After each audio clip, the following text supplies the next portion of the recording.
Olá, sejam bem-vindos ao nosso trabalho sobre traqueostomia e acesso ao esôfago pela base cardíaca. Hoje nós vamos apresentar e discutir alguns dos seus principais temas, como indicações, etapas do procedimento, entre outros. Mas antes, uma breve introdução sobre o nosso grupo.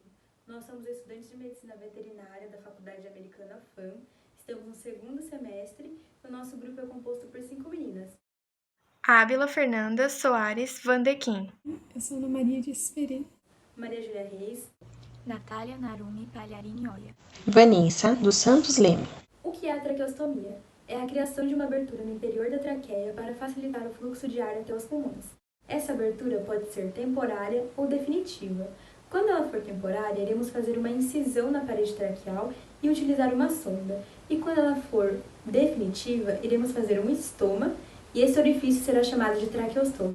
Ela se situa no plano mediano, iniciando na laringe, e ela se estende pelo pescoço e o terço cranial do tórax do animal, que é onde ela termina se bifurcando nos bronquíolos. A traqueia é formada por anéis cartilagíneos, e esses anéis são fechados por musculatura lisa. Indicações para a traqueostomia. Quando a traqueostomia é temporária, normalmente ela é feita com uma via de fluxo de ar alternativa, por esses pacientes estarem passando por um procedimento cirúrgico ou algum procedimento de emergência que os deixou dispneicos, e normalmente ela é feita por um curto período de tempo.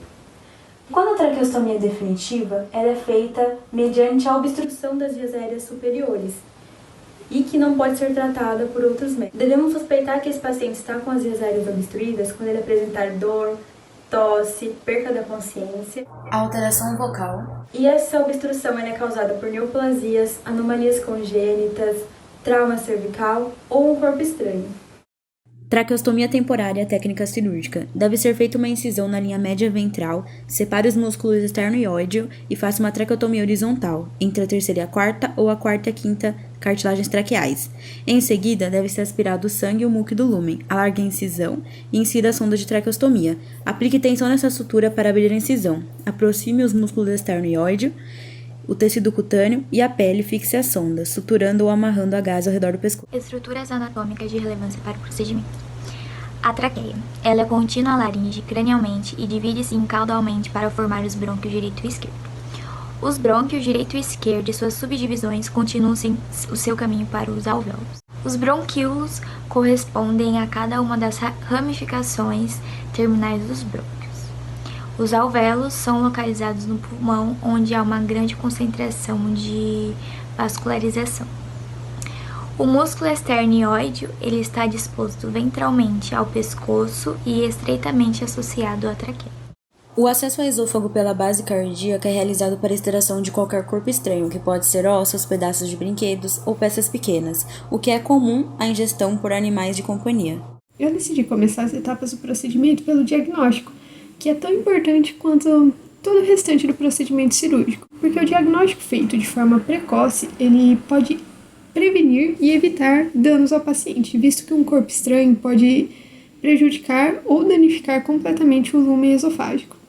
E alguns sinais clínicos que a gente pode observar no exame físico para diagnosticar e poder dar entrada ao procedimento são salivação excessiva, engasgo, angústia respiratória e êmese. E antes do procedimento cirúrgico se iniciar, a gente tem um procedimento anestésico, que é onde o anestesista vai fazer a avaliação do paciente e ver se ele pode realmente passar pelo procedimento. Ele vai fazer a preparação e aplicação da medicação pré-anestésica. Logo após, ele vai encaminhar o paciente até o centro cirúrgico, onde ele vai pegar um acesso venoso no paciente para fazer a medicação intravenosa e logo depois da indução do paciente, a intubação. E aí a gente tem o início do procedimento cirúrgico. Para o procedimento cirúrgico, a gente vai posicionar o animal em decúbito lateral direito. Vamos realizar a limpeza e tricotomia do local. E depois, com pano de campo, vamos delimitar o local que vai receber a incisão. A incisão deve ser realizada no quarto ou quinto espaço intercostal. E para o afastamento das costelas, a gente vai usar afastadores. Aí, logo depois, a gente vai fazer a identificação do esôfago dorsalmente à traqueia, dissecar a veia azigos para maior exposição da mesma. Para a realização da sutura, vai ser utilizado de 4 a 8 fios em volta das costelas adjacentes à incisão. Para a aproximação das costelas, vamos usar os aproximadores, fazer a amarração dos fios de sutura antes da extração do aproximador Sutura aos músculos serrátil ventral, escaleno e peitoral em padrão contínuo e sutura absorvível. Remoção do ar residual na cavidade torácica utilizando o dreno torácico. Fechamento do tecido subcutâneo e a pele usando o método de rotina do hospital ou da clínica. Se inicia na faringe, passa dorsalmente a laringe e a traqueia e inclina-se à esquerda nos terços médio e final da região cervical e passa dorsal à traqueia ou caudal à entrada torácica. No tórax, ele se localiza dorsalmente e à esquerda da bifurcação traqueal e à direita do arco aórtico.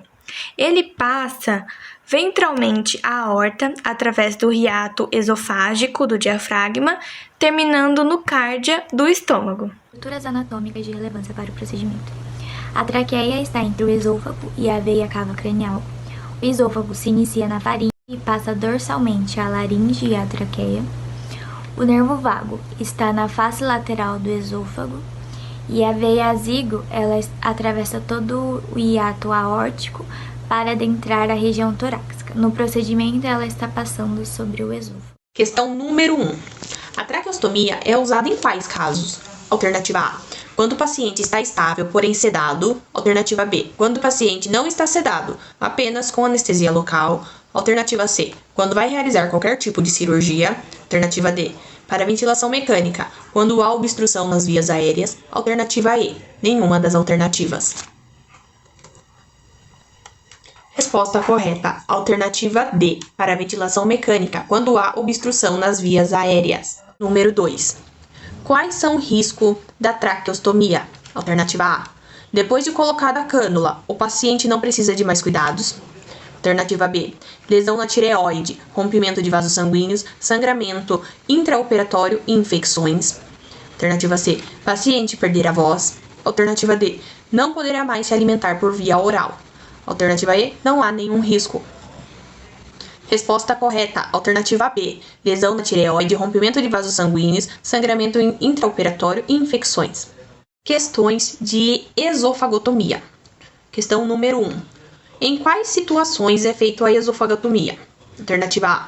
Quando o paciente afoga com água desviando para as vias aéreas. Alternativa B. Quando existe um corpo estranho no esôfago. Alternativa C. Quando o paciente está com vômitos e inchaço abdominal. Alternativa D. Quando o paciente perde o apetite e fica indisposto. Alternativa E. Nenhuma das alternativas. Resposta correta. Alternativa B. Quando existe um corpo estranho no esôfago. Como é feito o diagnóstico para a cirurgia de esofagotomia? Alternativa A. Através de palpação. Alternativa B. Hemograma. Alternativa C. Radiografia e endoscopia. Alternativa D. Não precisa de exame, somente observar os sinais clínicos. E alternativa E, eletrocardiograma. Resposta correta, alternativa C, radiografia e endoscopia.